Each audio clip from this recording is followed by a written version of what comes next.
Alright guys, in this guide, you're going to learn exactly why you suck at mid lane and the simple steps that you need to take to fix it. With mid being one of the most mechanically and skill-expressive roles out of all 5 of them, it can often be really easy to miss some of those subtle mistakes that you're making, which are the reason why you continue to struggle to win lane consistently. So in this guide, we're going to be taking a look at these easy-to-miss mistakes that most low elo players make and how to easily avoid them. From our years of teaching low elo mid laners, we've come to realize that one of the biggest reasons why almost everyone sucks at getting consistent results is simply because they don't get value out of their spells. This is especially true when reviewing players on skill shot based champions like Syndra, Orianna, Lux, and so on. If you feel like you have extremely poor skill shot accuracy in lane, or that you generally just can't build consistent leads, then listen up here. This problem is almost always resolved by completely changing your perspective. That's right, I said your perspective of the laning phase. Before you ever start thinking about your specific matchup, your game plans, your jungler interface, or really anything of the sort, you need to treat mid as a turn-based lane on an action timer-based system. So here's a quick snippet from the laning part of our new mid lane essentials course to explain why.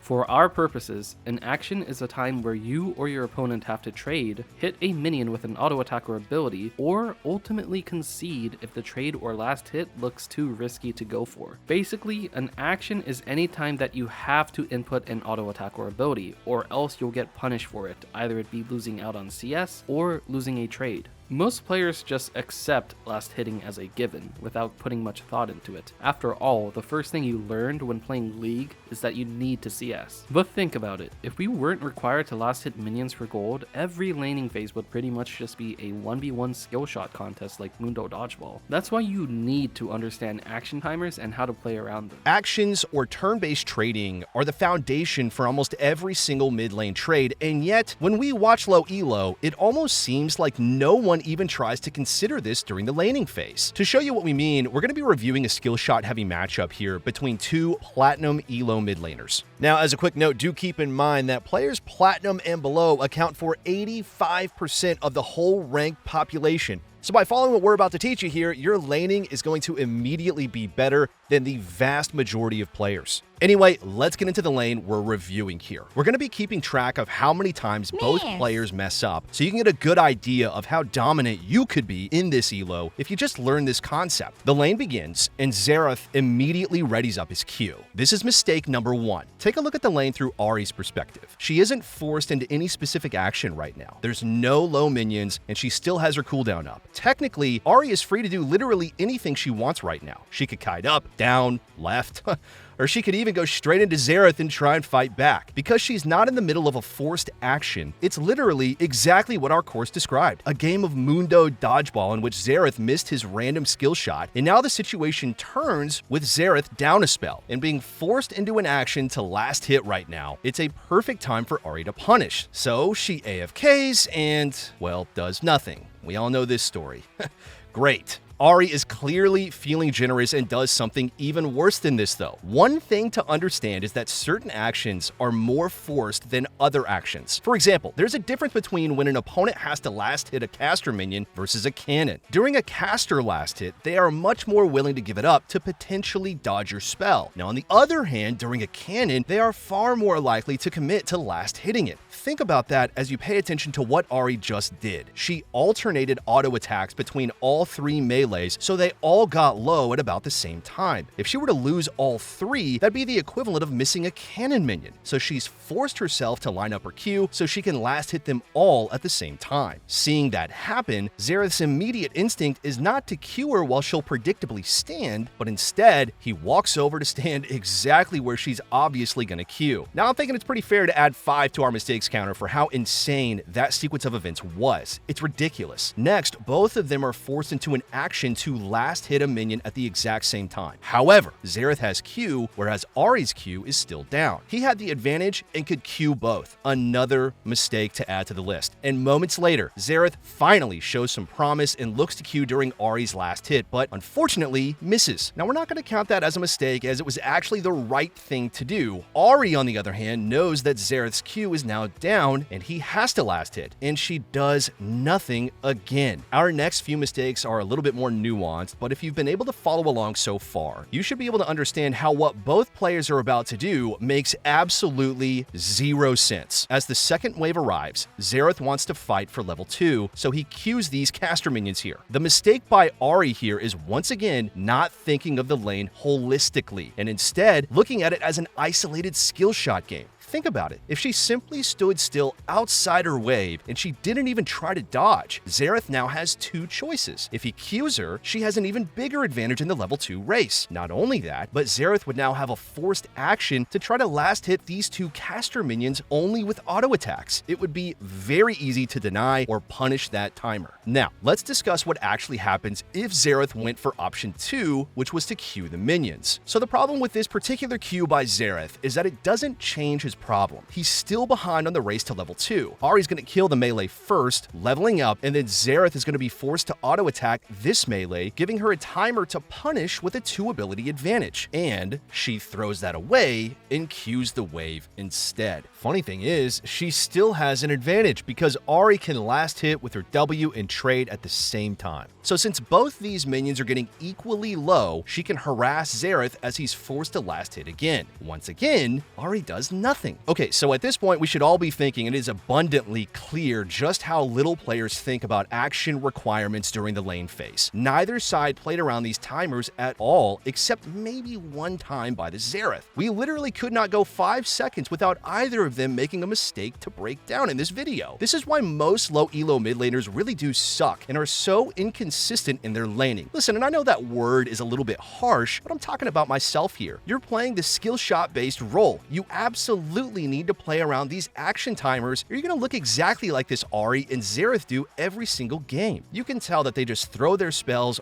randomly without much thought put into it. And it's not about your mechanics that are bad. Your biggest issue is 100% the timing for how you actually go about your trades. This is the foundation for trading in mid lane. If you want to genuinely improve and instantly become better than over 85% of the ranked population, then you need to sign up to Skillcapped and check out our mid essentials course. There, we go so much deeper into how to properly understand forced actions in mid to completely dominate every lane phase. Not only do we cover laning, but we also cover everything else that you need to succeed as a mid laner. And if you want to see these concepts in action, then you could check out our completely educational Smurf commentaries that show you how to carry in your elo on your main champions. It's pretty amazing. We're so confident in these courses that we offer a 5-division rank up guarantee. And if you don't improve while actively using Skillcapped, we just give you your money back. So if you genuinely want to improve, click on the discount link below and sign up today. Let's move on to our next big mistake. So to understand this, we first need a little context for the game that we're about to go into here. Again, we're looking at a platinum elo game between a LeBlanc and a Hwei who is about to do something you should all be familiar with, myself included. Throughout the earlier levels of this lane, all Hwei does is uses QE on the wave over and over and over again. We have all played against this type of Hwei before. They don't want to try to lane versus you, they just want to spam shove over and over and over again. But the really nice thing about this game in particular is that LeBlanc actually punished him for it. Because Hwei barely tried to interact with her, she got some good trades off and eventually managed to kill him. LeBlanc now has a great lead, coming back to lane with 2 amp tomes to just a Tear of the Goddess. Needless to say, she should have a huge advantage during trades right now, which brings us to a huge mistake a ton of mid laners don't realize that they're making. After another great trade by LeBlanc, the lane, it's going swimmingly. She then clears the remaining wave at the tower, but this is where the downfall really begins. As a mid laner, it is an extremely important concept to always try to be on the wave first. This is true at level 1, but even more so later into the game. It's especially important starting at level 5, as you're about to see. After clearing the wave, it is imperative that LeBlanc walks forward with her minions here to contest the next wave. Instead, she goes to place a random ward, which she doesn't need right now, and as a result, Hwei gets first contact with the wave and does his usual QE. Okay, Skillcapped, who cares about that though, right? You need to remember that one of the most important breakpoints for most mid laners happens at level 5. This is the point where 2 casts of your main spell on the back line kills the casters. The problem with what LeBlanc just did is she gave Hwei an easy out. By pressing QE, even if LeBlanc runs right at Hwei right now, he can just kite backwards a bit and wait for his Q to come back up. Then, when it's ready, he walks forward, QEs again, and destroys the rest of the wave. Even if LeBlanc tries to trade with him, she'd be forced back by all the minions still alive. Hwei could then just base, or roam, or whatever, depending on how that trade went. We see a similar dynamic in the actual game. After his Q, LeBlanc tries to run at Hwei, but he kites backwards for a bit, waiting for his cooldown. Now there is a Blitzcrank gank that goes on as well, but we're just going to ignore that for right now. As you can see, with his Q back up, Hwei can just walk up and kill the rest of the wave instantly. LeBlanc missed that opportunity to trade because she gave him that initial QE cast for absolutely no reason. On the next wave, LeBlanc makes a similar mistake. She should be forward, ready to attack Hwei for using spells on minions. Instead, since she's so far back, Hwei gets to QE the wave again. We see the same issue once again. LeBlanc hits level 6 first and obviously wants to all in with her advantage, but Hwei just kites backwards while his Q comes off cooldown. Then when it's back up, he walks forward to QE again. You can see just how much LeBlanc is struggling to interact with him here. Hwei missed the caster minions with his previous QE, so he walks forward to finish off with QQ. LeBlanc is clearly tilting here because she cannot interact with him, so she desperately goes for a very forced all-in. Needless to say, it doesn't end all too well for her. And just like that, she threw the biggest lead she got in the first place. You absolutely cannot allow your opponents to get first contact with the wave for free, especially starting at level 5. You're basically handing them priority. You're making trading impossible for yourself, and it just makes the lane feel absolutely unplayable if you allow them to clear that wave like Hwei did in this game. While most low elo mid laners don't care enough about not letting their opponent get first hit on the wave, they do care way too much about helping their own teammates instead. Probably one of the most common issues that we notice from mid laners is trying to help their team way more often than they really should. And now a reason for that mentality is because everyone's always saying that mid's biggest strength in the game is their ability to impact the entire map. And while that is true that mid is the center of the map and can easily rotate anywhere they want, it doesn't mean this is the most important thing you should be doing. This is mostly a huge mentality issue. It's a thought process where players just prioritize others over themselves too often. And it is primarily a mid lane issue because it's in the center of the map near so much action. But you are a carry role that should care about your own lane state way more than anything else. The rest of the map should always be secondary to your own lane. As they say, you can't help others before you help yourself. Like this situation, for example. In yet another Platinum Elo game, Sylas takes a great trade onto Twisted Fate and he's forced back and has to base. As that happens though, there's a chase going on in the river. Normally it'd be commendable how fast both players react right here. They clearly have good map awareness. That's a good thing, except for the fact that they're both actually trolling themselves way too much. So let's start with Twisted Fate. Think about it like this. Sylas is extremely low right now, but he went to go help his Blitzcrank. If Twisted Fate had just ignored this play, based, and teleported back, he could now trap Sylas in lane at really low health. Despite a bad early trade, TF would have complete control over the lane. So not only would he build a lead for himself, but he would also have priority to help out his team in the future pretty dang easily. And now let's focus on Sylas for a second here. He just dominated his lane. Right now, he just needs to reset and make sure he's in a position to capitalize on his lead. Listen, we know that this feels bad in the game to do, but it's often completely acceptable to use your teammates dying to push in your lane knowing you're safe. In this case, Sylas knows his Blitzcrank is being chased by the enemy jungler. That means he's 100% safe to move up and push this wave instantly, without fear of being punished. Now, if he crashes that wave, he can reset, come back, and set up a freeze versus a flashless Twisted Fate. Honestly, it'd be potentially game-winning, especially with a great roaming support like Blitzcrank. Instead, that small delay caused him to miss his chance to crash the wave. He's collapsed on by Rell and Echo, and of course he goes down, losing that big advantage. This is what we mean when we say low elo mid laners care way too much about what's going on in the map. Sylas threw away that lead by trying to help, which defeats the whole purpose of playing his early lane well in the first place. Now on the other hand, Twisted Fate threw away his opportunity to salvage this lane 1v1. If he hadn't been bailed out, he would have been owned by the Sylas. He had the opportunity to save his own lane without any help, and that is actually how you carry games. Not by banking on hope you have the best better team every single time. We're serious here. Mid laners overhelping their teammates, it's by far one of the most common reasons they suck and throw their leads all the time. A mid laner can have an impossible to lose lane setup, but then they'll notice something going on in the map and immediately move to help. Right now, Victor should know his Thresh is probably dead, but he's also gotten perfect intel on the enemy Xin Zhao. If he just went back to mid and played the top side of the lane, he is ungankable from the Xin on the bottom side. He can continue to build a massive lead over this Vex. Instead, he throws away his lead trying to be a good teammate.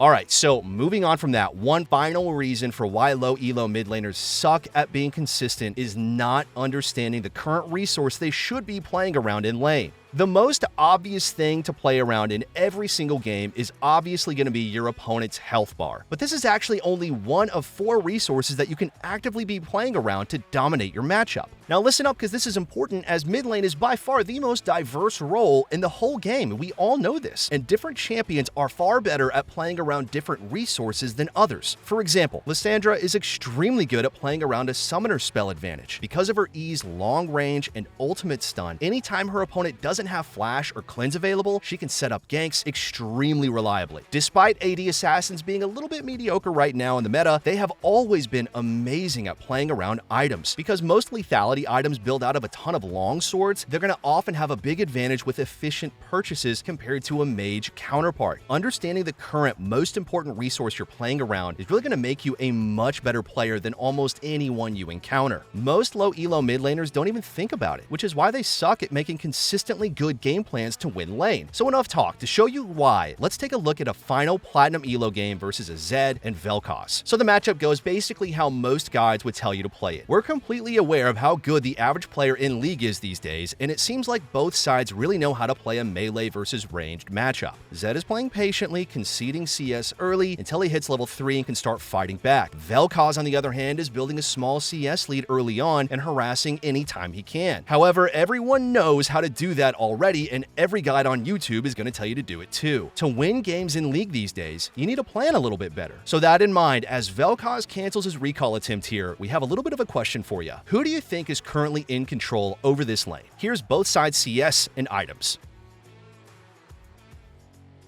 Your immediate instinct might be to think that Vel'Koz is doing well. Zed is at half HP, he's already used his potion, and meanwhile Vel'Koz is still full HP with both pots left. But in reality, it's actually Zed who's probably going to be favored in this lane right now. Keep in mind that energy or resourceless champions are extremely good at playing around their opponent's mana bar, especially before they have some sort of mana item. Because you can just spam your abilities, it's often going to be a good idea to simply just keep the mage pushed in, forcing him to expend mana just to last hit. Now with that in mind, a couple of moments later in our game, Zed goes for this trade. What do you guys think? Is this a good or a bad trade by Zed?